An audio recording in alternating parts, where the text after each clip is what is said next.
Sebulan lebih pembunuhan Brigadir J berlalu, Putri Chandrawati masih menangis. Kasus pembunuhan Brigadir J sudah sebulan, Putri Chandrawati masih menangis. Arman Hanis, kuasa hukum Ibu Putri, mengungkapkan kliennya kini kerap diam dan tatapannya kosong saat diajak berkomunikasi. Saat itu, Ibu Putri masih menangis. Arman menyebut kliennya trauma berat dan kondisinya terguncang setelah kasus tewasnya Brigadir J di rumah dinas mantan Kadif Propam Polri, Inspektur Jenderal Ferdy Sambo. Ferdy Sambo adalah suami Putri Chandrawati yang kini jadi tersangka kasus pembunuhan Brigadir J.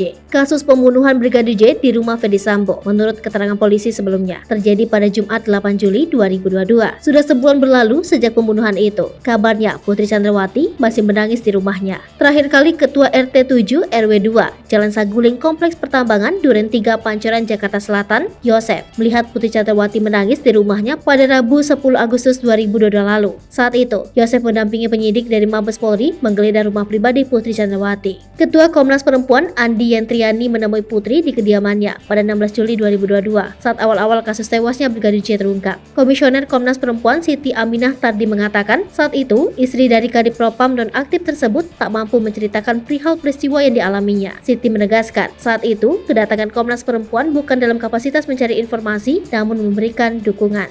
Lembaga Perlindungan Saksi dan Korban menyarankan Putri Chandrawati untuk mencari teman dan membangun kembali rasa percaya diri. Saran ini dilontarkan Ketua LPSK Hasto Atmojo karena sampai saat ini belum ada progres terkait keterangan dari Putri Chandrawati. Menurut Hasto, LPSK juga ingin menggali temuan apakah permohonan perlindungan tersebut atas inisiatif sendiri atau memang dilakukan oleh orang lain. Namun upaya LPSK masih terganjal kondisi Putri Chandrawati yang sampai saat ini masih sulit diajak berkomunikasi. LPSK ingin membangun komunikasi walaupun tanpa bertemu untuk membangkitkan kepercayaan Putri Chandrawati sehingga bisa bercerita. Sebelumnya, LPSK telah menerima permohonan perlindungan dari Putri Chandrawati pada 15 Juli lalu. Apabila asesmen dan investigasi melewati masa perpanjangan 1 bulan, LPSK bisa saja menolak permintaan untuk permintaan perlindungan istri Irjen Ferdy Sambo.